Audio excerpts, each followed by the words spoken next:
राधे राधे दोस्तों। तो आज हम बना रहे हैं व्रत में खाने वाली फलाहारी की रेसिपी। हम बनाएंगे साबूदाने का पराठा और साथ ही मैं बनाऊंगी आलू की सब्जी और एक बढ़िया सी चटपटी सी चटनी।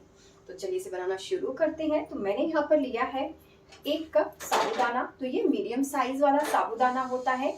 एक साबूदाना बहुत ज्यादा मोटा होता है, जिस तरह से मटर होता है उस तरह से, तो हमें वो वाला साबूदाना नहीं लेना है, हमें इस तरह का साबूदाना लेना है। आप देख सकती हैं।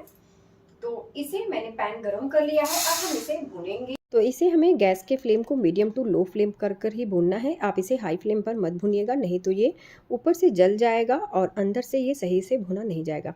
आप चाहे तो इसे एक स्पैचुला लीजिए और इसी से अच्छे से भून लीजिएगा। तो यहाँ पर मैं इसे कंटिन्यू चलाती रहूँगी, क्योंकि अगर हम इसे छोड़ देंगे तो ये नीचे से जो है वो जल जाएगा। इसे भूनने के पहले मैंने इसे एक साफ़ कपड़े में रखकर इसे अच्छे से साफ़ कर लिया था और उसके बाद मैं इसको भून रही हूँ, क्योंकि इसे हमें धोना नहीं है। तो ये देखिए, इस तरह से हम इसे भुनेंगे। ये जो साबूदाना की रेसिपी है, ये मेरी मम्मी इस तरह से बनाती थी। मेरी मम्मी जो है वो रोटी बनाती थी, लेकिन आज मैं पराठे बना रही हूँ। अगर हम 9 दिन का व्रत रहते हैं यानी उपवास रहते हैं, तो रोज़ हम ऑयली तो खा नहीं सकते हैं। तो इस तरह की आप रेसिपी बनाएंगी तो आप अगर इसे रोज़ खाएंगी तो भी ना ही नुकसान करेगा और बल्कि ये फ़ायदा करेगा।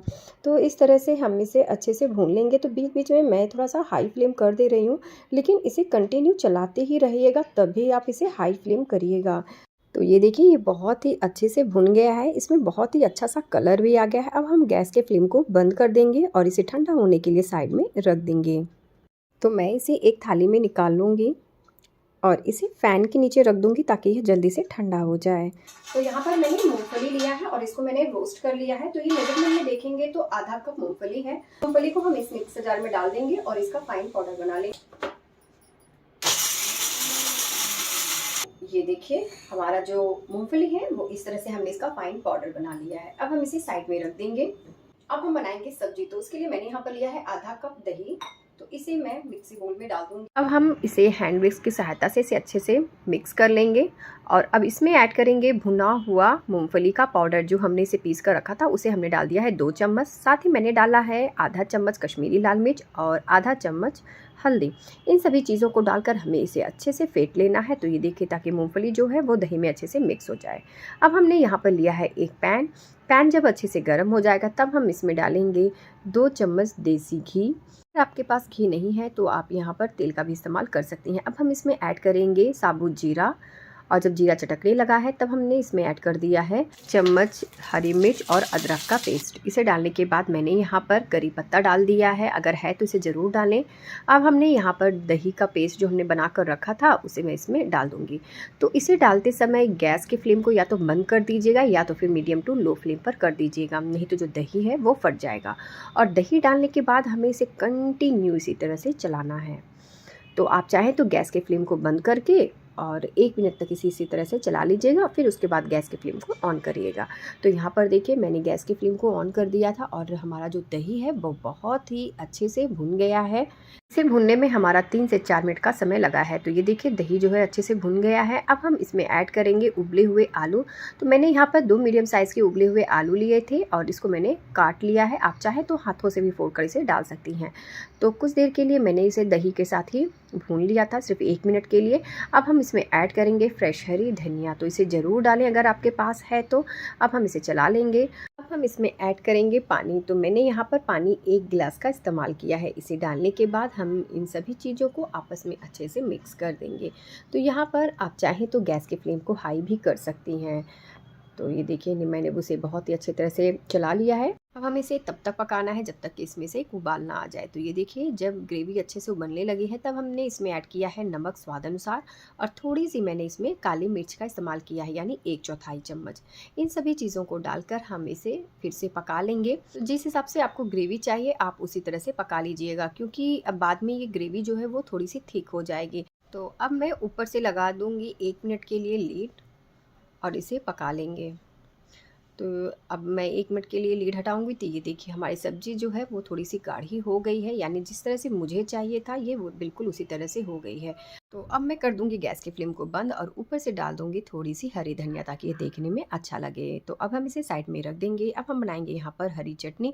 उसके लिए मैंने यहाँ पर लिया है खूब सारी हरी धनिया। उसके अंदर डालेंगे 3 चम्मच भुना हुआ मूंगफली का पाउडर, साथ ही नमक स्वाद अनुसार, थोड़ा सा जीरा, थोड़ा सा अदरक और हरी मिर्च का पेस्ट, 8 से 10 पुदीना के पत्ते अगर आप खाते हैं तो ज़रूर डालें, और आधा मैंने यहाँ पर नींबू निचोड़ कर डाल दिया है। अब इसका कलर ऐसे ही मेंटेन रहे इसके लिए मैंने यहाँ पर डाला है थोड़ी सी चीनी, और नमक थोड़ा सा कम लग रहा था तो मैंने और डाल दिया है। अब हम इसमें ऐड करेंगे पानी और इसका हम चटनी बना लेंगे। तो ये देखिए हमारी चटनी जो है वो बनकर तैयार हो गई है। अब हम इसे कटोरी में निकाल लेंगे। ये चटनी वाकई में खाने में बहुत ज़्यादा अच्छा लगता है, आप इसे एक बार ज़रूर ट्राई करिएगा। तो यहाँ पर देखिए हमारे जो साबूदाना है वो बहुत ही अच्छे तरह से ठंडा हो गया है। अब हम इसे डालेंगे एक मिक्सी जार में और इसका फाइन पाउडर बना लेंगे। तो जितना आप इसका महीन पाउडर बना सकती हैं उतना बना लीजिएगा। ये देखिए आप चाहें तो आटे वाली जो छन्नी होती है उससे एक बार इसे अच्छे से छान लीजिएगा, और उसके बाद फिर से आप इसे जो एक्स्ट्रा बचता है उसको फिर से छान कर ले लीजिएगा। यानी हमें इसका मोटा वाला दरदरा पाउडर नहीं चाहिए, एकदम से फाइन पाउडर चाहिए। अब हमने यहाँ पर लिया है 2 मीडियम साइज़ के उबले हुए आलू और इसको हम कद्दूकस कर लेंगे। हम इसमें ऐड करेंगे करी पत्ता जिसको मैंने पतले पतले स्लाइस में काट लिया है। उसी तरह से मैंने यहाँ पर सूखी लाल मिर्च लिया था उसको भी काट लिया था, उसे भी डाल देंगे। साथ ही 1/4 चम्मच काली मिर्च, 1 चम्मच सफ़ेद तिल और आधा चम्मच जीरा, नमक स्वाद अनुसार। अब इन सभी चीज़ों को डालकर हमें इसे पहले अच्छे से मिक्स करना है। तो यहाँ पर जो साबूदाने का आटा है उसे हम पहले आलू से ही मैश करके गूँथेंगे। तो अगर आपको ज़रूरत पड़ेगी तब हम इसमें पानी ऐड करेंगे, ज़रूरत तो पड़ेगी ही, लेकिन इकट्ठा ही आप इसमें पानी मत डाल दीजिएगा। तो यहाँ पर हम थोड़ा थोड़ा करके ये पानी डालेंगे और नरम आटा गूँथ कर तैयार कर लेंगे। तो इसमें पानी थोड़ा सा ज़्यादा लगता है, तो इकट्ठा डालेंगे तो आपको समझ में नहीं आएगा, आप थोड़ा थोड़ा करके डालेंगे तो हमारा आटा जो है वो बिल्कुल परफेक्ट गूँथ कर तैयार हो जाएगा। तो ये देखिए अभी हमें इसमें और पानी डालने की ज़रूरत पड़ रही है। हमने यहाँ पर 3/4 कप पानी का इस्तेमाल किया है। तो मैं अब लगा लूँगी हाथों में थोड़ा सा घी और इसे फिर से अच्छे तरह से मसल लूँगी। इससे जो है हमारा आटा जो है वो सॉफ्ट रहेगा, नहीं तो आगे चल के ये थोड़ा सा टाइट हो जाएगा। तो इस तरह से मैं इसे फिर से गूँध लूँगी। तो आप देख सकती हैं आटा जो है हमने किस तरह से गूंथ के तैयार कर लिया है। अब हम इसे साइड में रख देंगे। यहाँ पर मैंने लिया है कुट्टू का आटा, आप चाहें तो सिंघाड़े का आटा या किसी भी जो व्रत में खा जाता है वो आटे का इस्तेमाल कर सकती हैं। यहाँ पर जिस तरह से हम पराठा बनाते हैं बिल्कुल उसी साइज़ का हम यहाँ पर एक लोई ले लेंगे और इसे बेल लेंगे। तो यहाँ पर आप चाहें तो थोड़ा सा घी लगा कर भी इसे बेल सकती हैं, लेकिन मैं यहाँ पर कुट्टू के आटे का इस्तेमाल कर रही हूँ। तो पहले तो मैंने यहाँ पर इसमें कुछ नहीं लगाया है, ऐसे ही बेल लिया है। तो जब ज़रूरत लग रही थी कि हाँ अब ये चिपकेगा तो मैंने यहाँ पर थोड़ा सा आटा लगा लिया है। तो जिस तरह से रोटी बनाते हैं बिल्कुल उसी तरह से हम इसे बना लेंगे और एक कटोरी की सहायता से इसे काट लेंगे। आप नहीं काटेंगे तो भी चलेगा, लेकिन अगर काट लेंगे तो जो है ये देखने में अच्छा लगेगा। अब जो इसका एक्स्ट्रा है हम इसे आटे में मिला देंगे।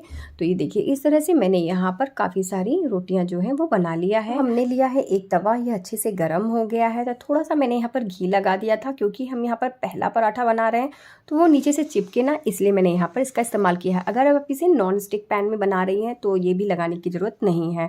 तो यहाँ पर मैं इस तरह से करछल की सहायता से दबा दबा कर इसे सेक लूँगी और गैस की फ्लेम को हम मीडियम टू लो फ्लेम पर रखकर इसे अच्छे से सेक लेंगे। तो जब अच्छे से यह एक साइड में सिक जाएगा तब हम इसमें लगाएंगे घी, आप चाहें तो इसमें तेल भी लगा सकती हैं। और इस तरह से उलटते पलटते हुए दबाकर हम इसे सेक लेंगे। हमें इसे तब तक सेकना है ताकि इसमें अच्छा सा कलर ना आ जाए। तो ये देखिए ये बहुत ही अच्छा से कलर आ गया है, यानी हमारे जो पराठे हैं वो क्रिस्पी हो गए हैं। अब हम इसे साइड में रख देंगे। तो यहाँ पर अब मैं एक साथ 2 रोटियाँ बनाऊँगी क्योंकि अब मैं पराठा नहीं बना रही हूँ, यानी बिना तेल के बनाऊँगी। तो ये देखिए इस तरह से हमने इसे बिना तेल के उलटते पलटते हुए अच्छे से सेक लिया है। तो अगर आप इसे बना रही हैं तो आपको पता ही नहीं चलेगा कि इसमें हमने घी या फिर तेल का इस्तेमाल नहीं किया, क्योंकि दोनों का जो स्वाद है वो बिल्कुल एक ही जैसा होता है। तो ये देखिए हमारी जो रोटी है वो इस तरह से फूल भी रही हैं। तो मेरी मम्मी बिल्कुल इसी तरह से बनाती थी। तो अब मैं इसे उलट पलट लूँगी। तो आप देख सकती हैं रोटी में कितना अच्छा सा कलर आ गया है। तो यानी हमारी रोटी जो है वो अच्छे से पक गई है। अब हम इसे साइड में रख देंगे। तो यहाँ पर जो हमने सब्जी बनाकर रखा था उसे हम एक कटोरी में निकाल लेंगे और हम यहाँ पर प्लेटिंग करेंगे। तो यहाँ पर हम थाली लगा रहे हैं। अब हमने यहाँ पर रखा है 4 पराठे साबूदाना के और 2 साबूदाना की रोटी। तो ये देखिए मैं अभी आपको रोटी दिखा रही हूँ, ये कितना ज़्यादा सॉफ्ट है बना है। हमने इसमें घी का भी इस्तेमाल नहीं किया है, फिर भी ये बहुत ज़्यादा सॉफ्ट है। बिल्कुल उसी तरह से जो हमने यहाँ पर साबूदाने के पराठे बनाए हैं वो भी बहुत ही अच्छे से बने हैं। तो ये रेसिपी अगर आपको थोड़ी सी भी पसंद आए तो कमेंट बॉक्स में राधे राधे लिखना ना भूले। तो मिलते हैं एक नई रेसिपी के साथ, तब तक के लिए राधे राधे।